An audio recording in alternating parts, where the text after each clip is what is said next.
Welcome back, everyone. So today we have a very exciting topic to talk about. We are going to dive into awakening to your multidimensionality. And what does that mean? What does multidimensionality mean? So today I have a guest with me. Her name is Kara Goodwin. Kara is a certified meditation teacher, a coach, a Reiki master, and she is the host of the Meditation Conversation podcast.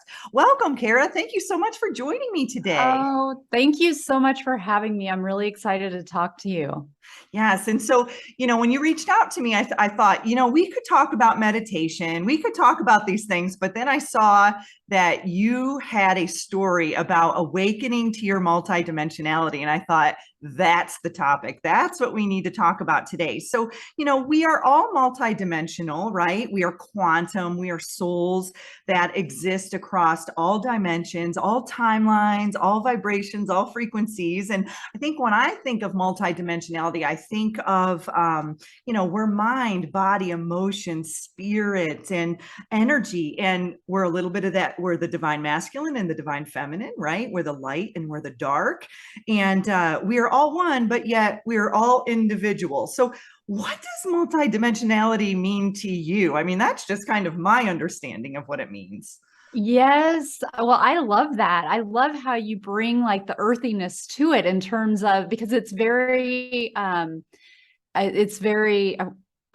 word that's coming is approachable, and that's not what I mean. It's very like, relatable, because it is like, we've got more than these bodies, and you can easily think about it in terms of, we have emotions and we have all of these different expressions of who we are. When I speak of multidimensional experiences, the way that it happens for me is more of a like experiencing things that are beyond the physical plane.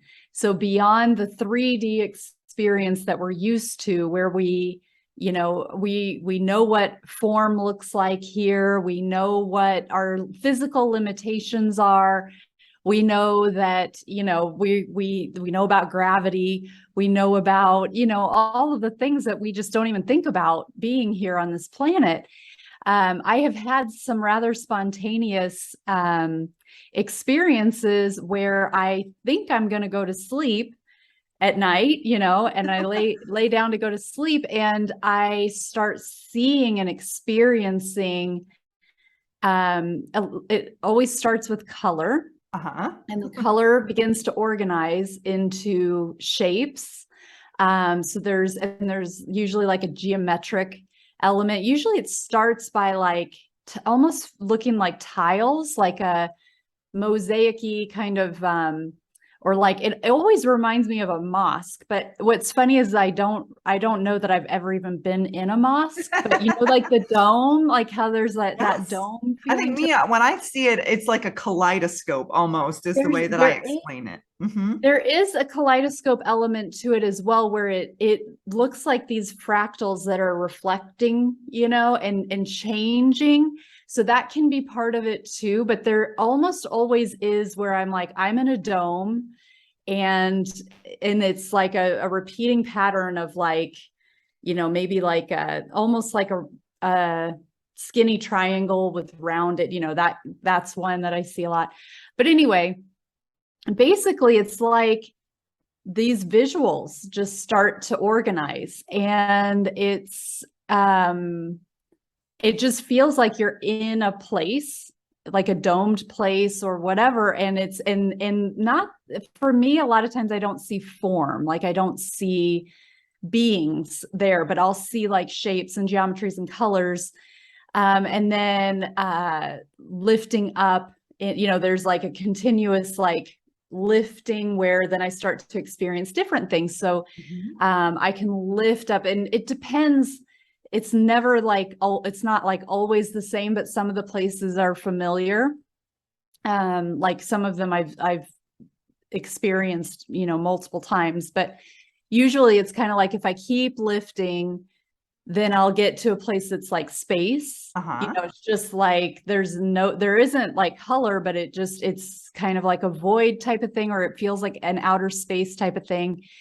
And what's funny is that this happens not all the time, but enough that like sometimes I just fall asleep. You Yeah. know, I'll get to a certain point and then I'll fall asleep, because that's when it happens for me. Even though I love to meditate, it doesn't usually happen when I'm meditating. It happens more in that like transition into sleep. So sometimes I'm fortunate enough that I can remember, and there's usually a process of me like trying to bring the memory into my human form, where I'm like, okay, kind of like almost like sending it to myself to be like, hey, remember this, remember, you know. And sometimes I can, and sometimes I can't. Sometimes I can only remember that something started and I'm like, I think there was color, but I can't access it, you know, the next day. So I've had different experiences, and then usually there's some sort of knowing that comes with it. Sometimes it's just an experience. I mean, just an experience. It's a beautiful experience, but there's not necessarily like a takeaway from it. And again, it's not like there's somebody there telling me something where I'm like, oh, and then I saw this man who had like flowing robes and he said to me, you know, da da da. It's not like that for me. But sometimes like I will see symbols of things, and I'll see like and a lot of times it's with light and geometry. And then I just understand, oh, this is a representation of something, you know, and there might be things around about the chakra system. And I've had that where I've had different vibrations in my chakra system, and then understandings of like the elements and how they interact and the colors and all of that. And I've had a few different times where I have I've experienced that I have information that I'm storing like in my body. So, you know, we often think that everything originates from the brain, or that we have memories in our brain, but I've experienced that like, oh, when I think of this person, it actually subtly, like without my realizing it, activates like my arm right here. And I can't like feel it during the day, but I can feel it in that state where I'm like, oh, every time I access that person, I go like my consciousness goes to retrieve the information or to connect with it like here. And then I might have somebody else that is in, you know, my abdomen or whatever. And I'm like, that is so weird. Like, why does my awareness go to my rib cage? You know, like, I've had that too. And I think being highly empathic or intuitive, you know, I'll have that too. It's like, I'll be planning to connect with someone maybe the next day, and then I'll feel a sensation in my body associated with that. And then the next day, the person is like, oh, I've been having this pain in my right shoulder. And I'm like, I was picking up on that yesterday. And, you know, so I think it's like, we're all connected, but we're also all very uniquely individual as well. And I think, you know, when I experience those multidimensionality, sometimes I get the colors, I get the sacred geometry, but sometimes I do get physical beings. I get, you know, I'll have maybe a galactic version of myself, or a past life version of myself, or an ancestral looking version of myself appear. But in my, like you said, you have this knowing. In my knowing, I know that's me. It's like, okay, I may see this Native American woman from back in the early, you know, 1500s. I don't know, but I know deep down in my soul that that's a version of me, and that this spirit guide that's coming forward is actually a version or an aspect of myself that's bringing forward a message or information to me. And I think once I began to recognize that my guides, so to speak, are actually aspects of myself or versions of myself in other frequencies, you know, other timelines, other realities, then I wasn't as fearful when they would come through, because I think in the beginning I was a little scared when I was getting all of these impressions, you know, coming through. But then I realized that these are just me. Okay, if it's all just me, it's just me in a different frequency, I can process that a little bit more here in the third dimension, you know, having a better understanding of that. And I do too. see the shapes and the colors, and I associate that. And I think that's our subconscious's way of kind of piecing together all of the puzzle, and so Yeah. yeah. And I know so you're a meditation teacher and coach. So how do you teach people how to tap into or awaken these multidimensional aspects of yourself? That's such a great question. And I really don't actively teach getting to that state.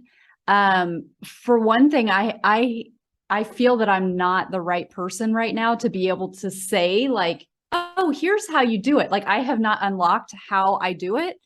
There are things I feel like the pathways are getting stronger to where I can get places a little bit easier, but I can't do it on demand. Uh-huh. I can like ask and set the intention and kind of try to set the stage for it. And there's a spontaneity about it.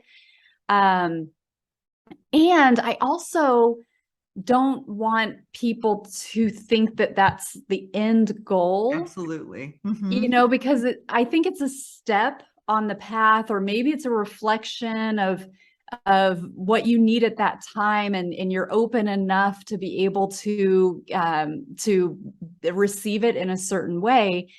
But I don't want people to feel like either, well, I must not be spiritual enough. Absolutely. I must not be doing it right because I don't have these experiences. That can be really deflating, and it's not true. You can be like doing everything that is the right thing for your journey, and this just not be showing up at this time. And that's purposeful. And two, I want people to tap into more about what is it that you actually want? Is it that you want a multidimensional experience, in which case there are psychedelics, there are, it's like, it's not like there are some kind of shortcuts, I guess, to kind of allow yourself to have that experience. And you want to be careful. I don't want to say that like just, hey, go, take shrooms or whatever, you want to carefully weigh that decision and be careful with it. But for me, it's like this remembrance of what is the purpose, like what do I really want? And it is to open myself as much as possible to the divine flow and let that be moving through me at such a rate that it is, flowing out of me and affecting everybody that I come in contact with as much as possible, to kind of be that ray of light here, and along with so many rays of lights that are here. But it's kind of like, I don't want people to, because I think that's more important. I think like having that purposeful, let me like open myself up to the greatest version of myself that I can be, is much more important. And then that will shape itself into a myriad of different possibilities and outcomes, which may or may not be these kinds of experiences. And so really it's one of the purposes, one of the things, or my approach is just to sort of set the stage for people who are ready to talk about, like, these are potentially things that happen, because things are happening very, very rapidly right now. And I know this. Yes. So we're in like a very fertile time for people to be waking up, and people are waking up, and it happens different ways for different people. But as I know, for me, I've had a mentor I've been very, very blessed to have an amazing mentor who has kind of set the stage for me enough that as things started happening, I was like, oh my God, this is what he was talking about, and I have my own version of it where I'm like, oh my gosh, yes, but having had that exposure from him has really helped. It's been invaluable to just help me be curious about it and excited about it. And not fearful about it, right? Exactly. So that's another thing of just like sprinkling things, and I'm opening up more and more about it as time goes on, because I feel that it's important that people know, and more people I think can relate or will be relating very soon. Absolutely, Kara. And I feel that too, because when I didn't even really realize how many people are afraid of meditation. When I first started, it was basically for me to just relax. I was trying to calm my central nervous system because it was just firing on all fuses. And so, but I didn't even realize that once I started to do it regularly, the experiences that I would begin to have. And in the beginning, I was a little fearful because when I first started, I would see in my mind's eye a huge eyeball staring back at me, and I didn't know what that was. And it was scary. It kind of scared me because it was very intense, the colors around it, and it would blink at me. But now I'm recognizing when I see that eyeball, it's my higher self. That's just my kind of perception of what it is. It's this beautiful higher being of myself that's looking back, kind of at me like a reflection. But when I first started seeing that, it was like, who's looking at me? It was just a little scary. So yeah, I think it's important to talk about those things that, meditation, once you begin to access these frequencies, through this deep state of calmness, right? Mm-hmm. You start to activate your chakras. And as we do that, we open up different experiences. And I'm always a fan of setting an intention before I sit down. And I don't know if you teach that or not, but I like doing that. Now, also too, I don't, it's like if you're like, I really, really want a multidimensional experience, and so every time I meditate, I'm really focusing on it, which I think also causes resistance a little bit if you're really, really gripping very tightly on it versus just going with the flow and allowing yourself and just setting a soft intention that, hey, this is where I want to go. But what are your thoughts on that, and setting intentions prior to meditation? I love that. I do it also before I fall asleep. I think for me, I don't even know that I would call it intentions, but it's the same spirit, which is, and for me, it's a protective bubble. So not and it's not that we need to be afraid, but also, in the multidimensional reality, astral realm, it's not all light. And if you are like opening yourself up, you're getting into an acceptance state. You want to be mindful about who's invited to the party. Yes. So, it's like, and that is an intentional thing. And I do that with my students as well. Like put a bubble, of golden or white light around you. And then, calling in my team, which is different aspects of myself, or however we want to think about it, but angelics and ascended masters and benevolent star family and so forth.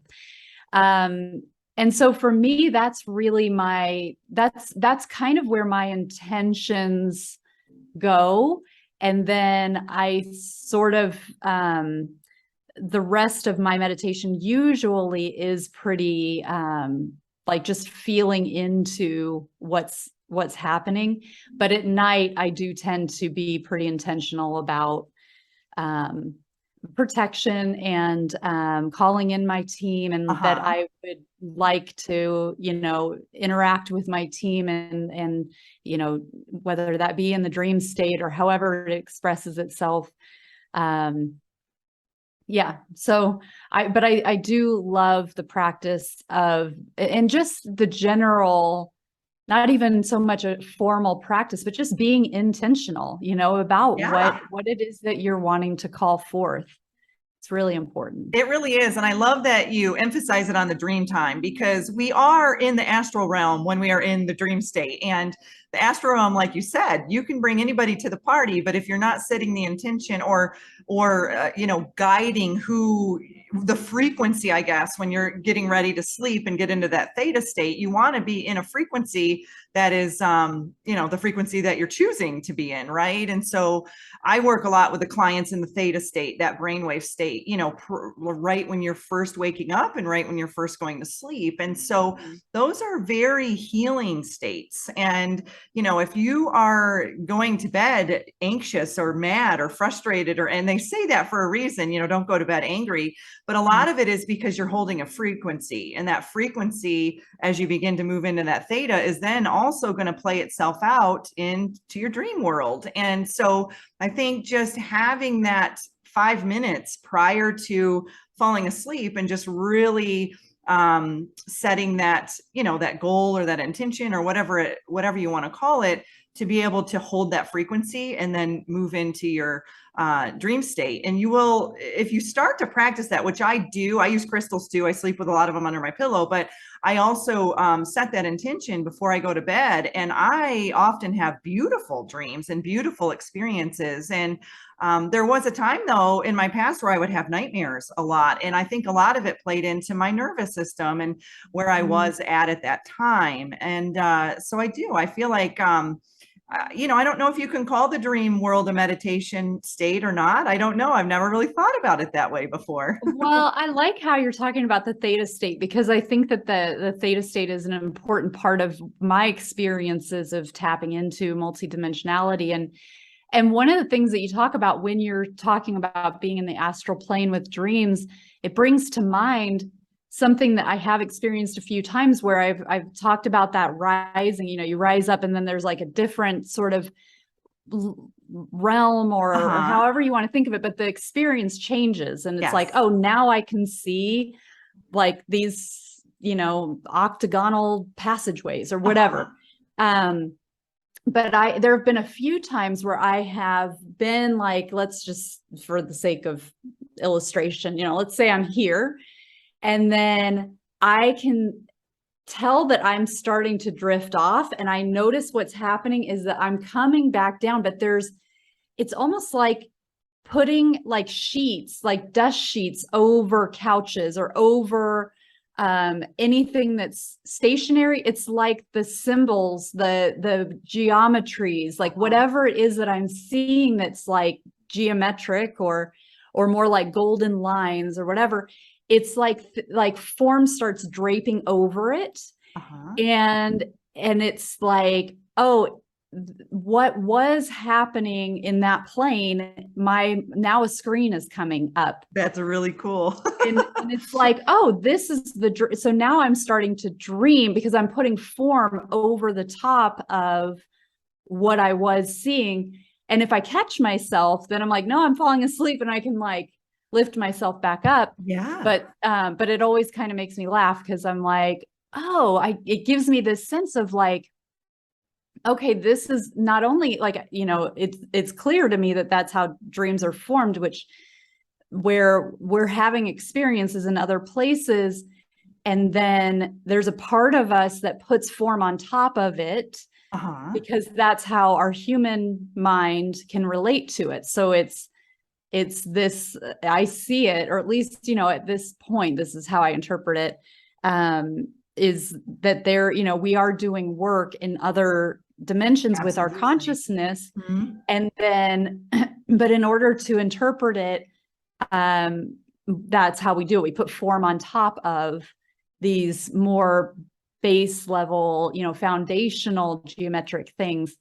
It's like a matrix within a matrix within a matrix it reminds me of that movie Inception with Leonardo DiCaprio. I don't know if you've seen that. It's like a dream within a dream within a dream, and then you're like, well, what dream am I in? But it's infinite, Yes, exactly right. And it's also I have a theory, and I think that I think that this is like a belief with other people as well. But that like geometry is part of the makeup of the physical world. Like within physical form in this world, it's comprised of geometries. and fractals. Yeah. And fractals. Yes, As I exactly. look at that beautiful image behind your head, that I keep looking at that whenever you say geometry. Yeah, but I've like, and I think you kind of indicated a similar thing where it's like like with the kaleidoscope, it's like all these geometric shapes, but they've been spliced and then they're being reflected, and then it's got that mandala kind of look to it, but not flat, but it's like all these geometries that are like spliced and repeated and Yeah, and it's like, and if you apply that to us, you know how a kaleidoscope, it just keeps changing and shifting, just all these different shapes. And that's how we are too, right? So it's like we have this ability to shape and shift our reality and our timelines and where we want to be, and, through our thoughts, through our emotions, and how we can tap into that. And, we don't have to be this linear being or this, we're in the third dimension, but we have these capabilities to shift our external reality similar to a kaleidoscope, and it's, I know that's a vast, kind of thought, but we do have the capabilities of doing that. And that's where our multidimensionality comes into play. I know I started, it was probably about 4 or 5 months ago, I started to really set the intention to anchor into my highest vibrational timeline. I was just really setting that very strongly. And, I had my birthday back in March, and literally the next day when I woke up, I felt like a new person. I felt like almost like a higher version of myself stepped into my body, and my friends noticed it. They were like, you seem different. You seem more confident.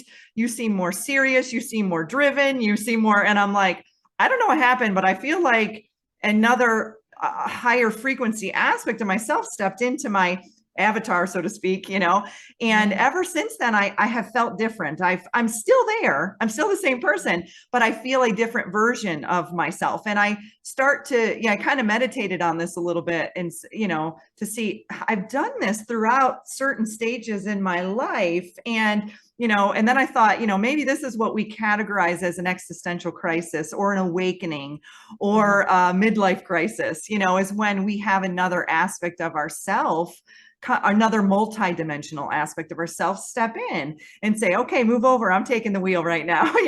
And so I don't know, that's just my experience. And I really recognized it was like, did I make a soul contract that on this day, on this, when I turn this age, that I'm going to make a shift in myself? And that's when I started this podcast. And that's when I just really started to feel this very strong need or urge to start sharing information out in the world and bringing on guests and sharing different perspectives. And so I think, for me, that's kind of my story. And I've recognized that through different stages of my life. And so I don't know, do you ever notice anything like that? Have you experienced anything like that before? Yeah, absolutely. I think of it also. I mean, I like the way you put it, where it's like you're still there, and maybe more has come in.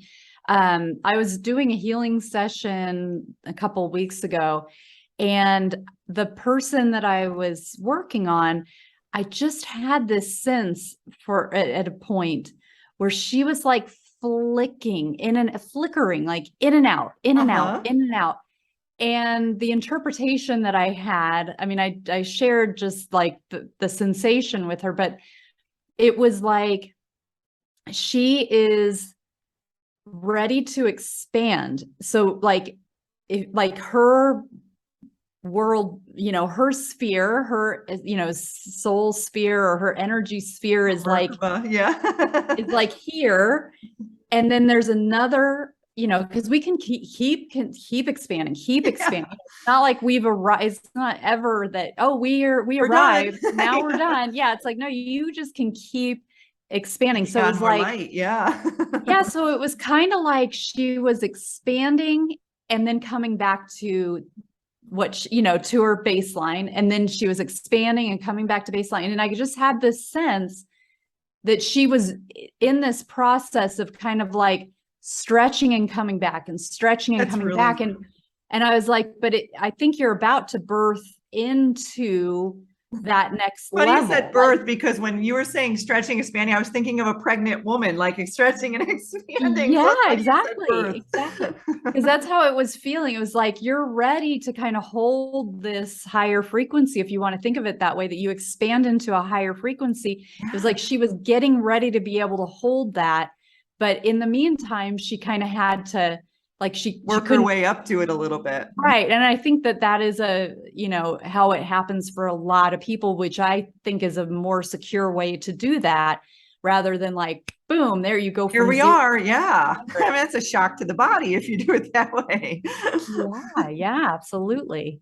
That's really neat. I love that. I love that visual, of that. And I think that's what happens. It's like, your body's like, okay, how much can we take here? We're going to add a little bit. Okay. We've got to move through some triggers. All right. Maybe some stuff's coming to the surface to be released. And then, okay, we can expand a little bit more.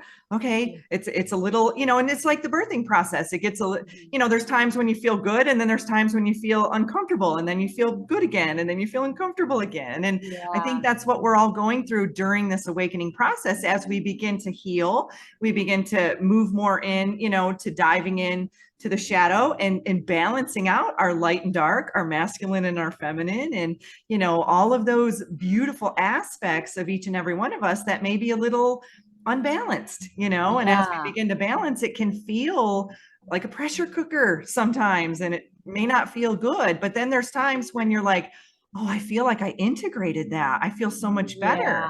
Yeah. And I love that. I think that's really neat that you were able to visualize that with your client.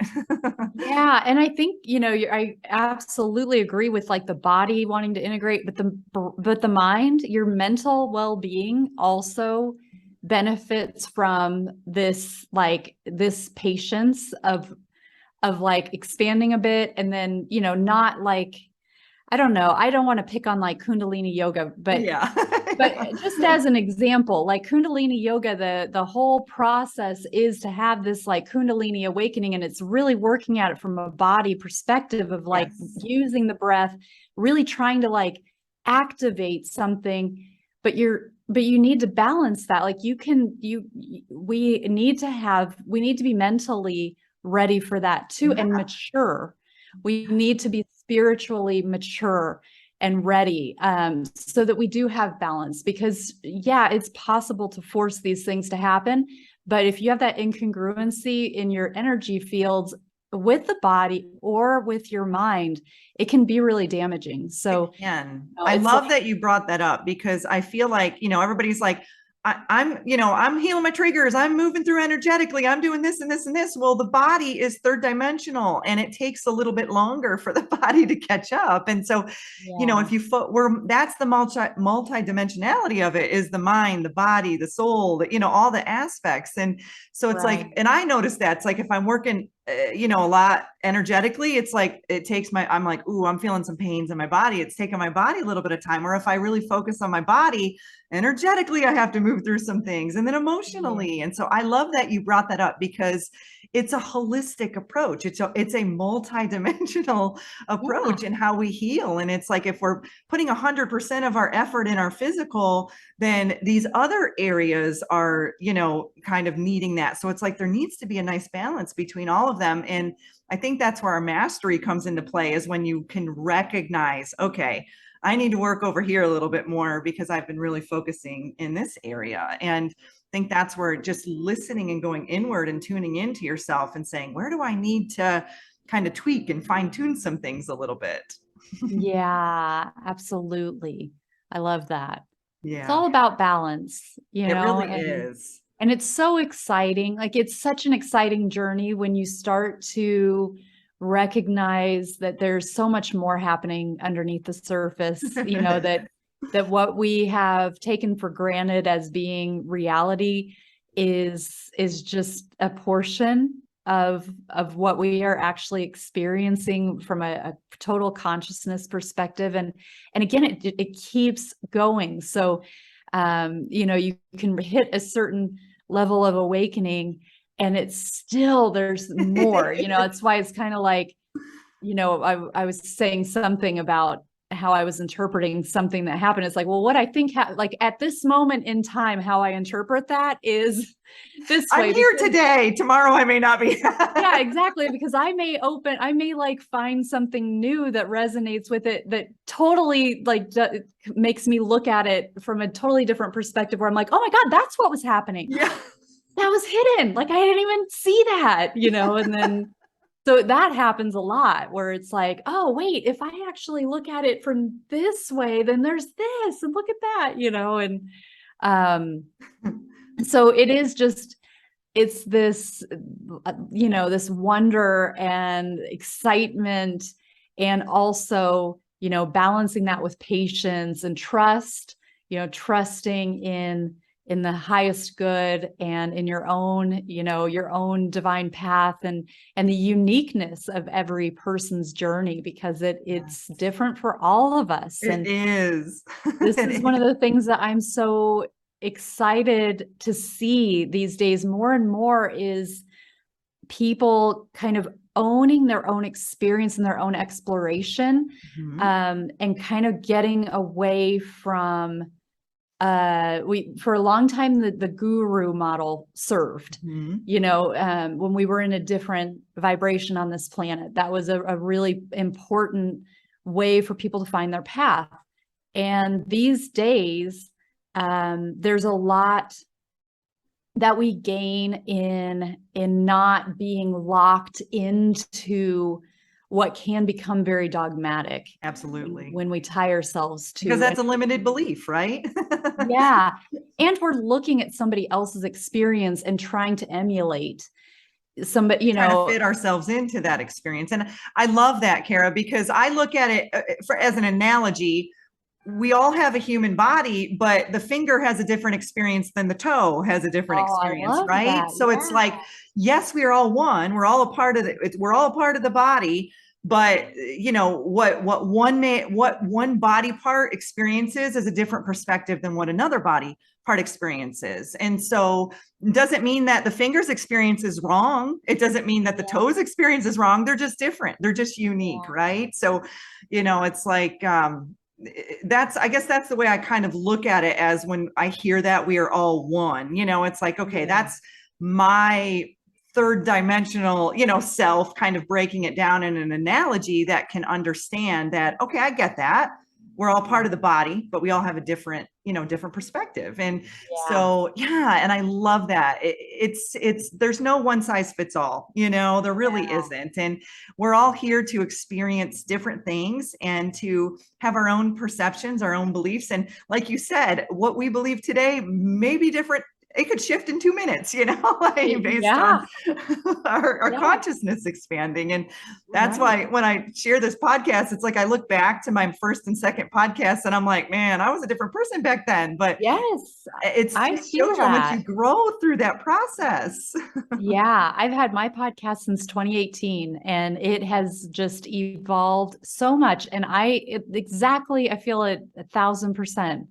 It's like those early episodes, or even episodes from a year ago, it's this continuous evolution. And the more that we can embrace that, I think, all the better, because we can, it can be like that human thing where we sort of feel that, that we need to hold our convictions, we need to hold and that is like a virtue, to be able to stick to, this is what I believe. And I will not change it at any cost. And it's like, well, what's the purpose? End? The purpose is to expand and grow. And right. And if you're given new information, why would you not want that to change your perception? If it absolutely complete, Yeah. And I think too, it's all based off of vibration and frequency. So, in those earlier podcasts, there are people, we're all waking up at different levels and different rates and different frequencies. And so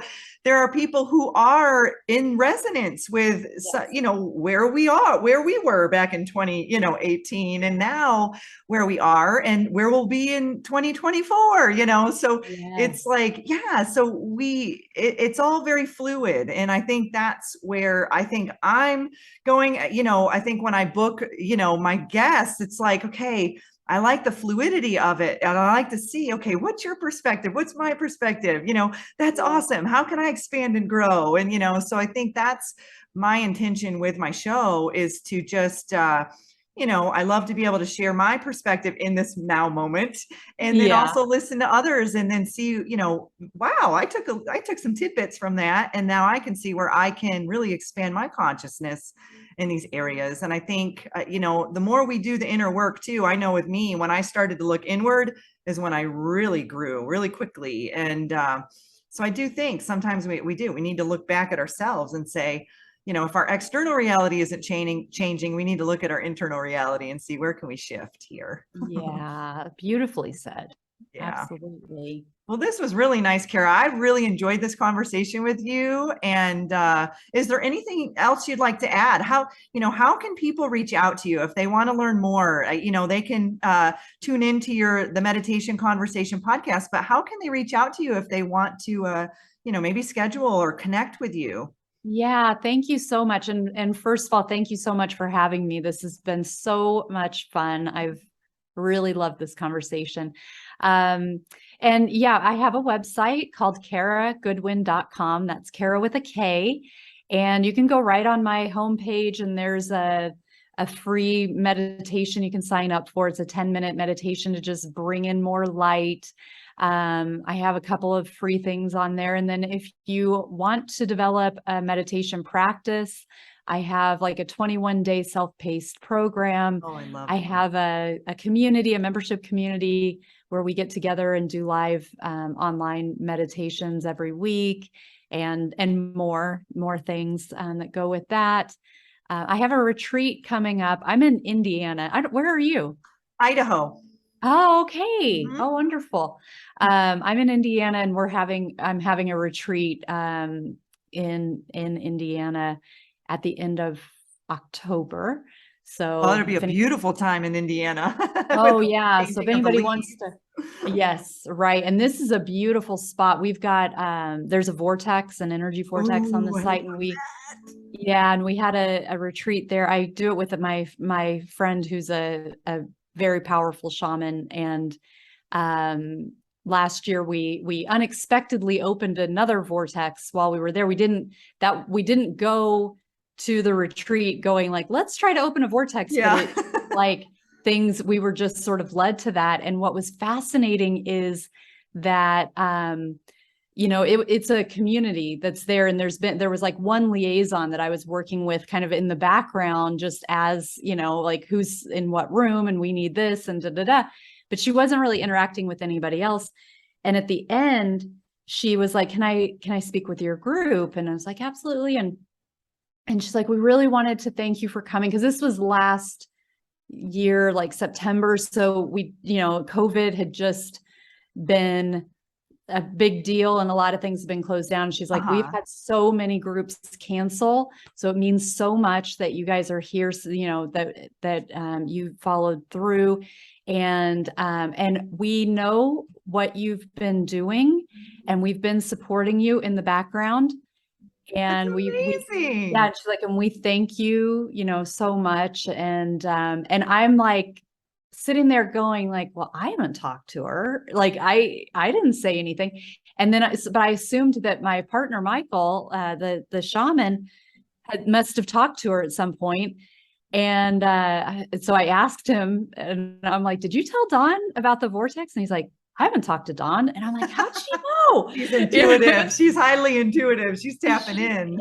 I was like, oh my gosh, that's amazing. That they would be picking up on that. So anyway, it's a really powerful site and a really powerful time, lots of activations. And that's amazing. And that's just another aspect of our multidimensionality, the grid work, and us as, workers of the light or workers of the frequencies, to be guided to these sites, to these vortexes, to activate ourselves and the land. And I love that. I did a podcast on that because there's a lot of pyramids here in North Idaho and Washington State. And, many of us are being guided to have our retreats and to have these moments where we're going to these sacred sites. And I love that. So if there's any of you out there who are feeling guided to go to Indiana, visit Kara's website and sign up. I know when I pulled up your website, the first thing that I saw was instilling the calm. And I was like, that just felt really good, because I know right now there's not a lot of calmness going on in the world. So if there's some of you out there who are having a hard time instilling the calm, you might want to visit Kara's website as well, because she's got some really good tools and techniques to help you get your central nervous system, to a point where it's a little bit more relaxed. And I know a lot with my clients right now, anxiety, depression, frustration. There's a lot of things that are coming up for people right now to be healed. And I think if we can share the tools and techniques that we've learned, to help others, then that's just as helpful, because they're things that we use to help us. So thank you so much, Kara, for coming on. I really enjoyed this. And I send everybody out there so much uplifting energy, and take care. Thank you. Thank you.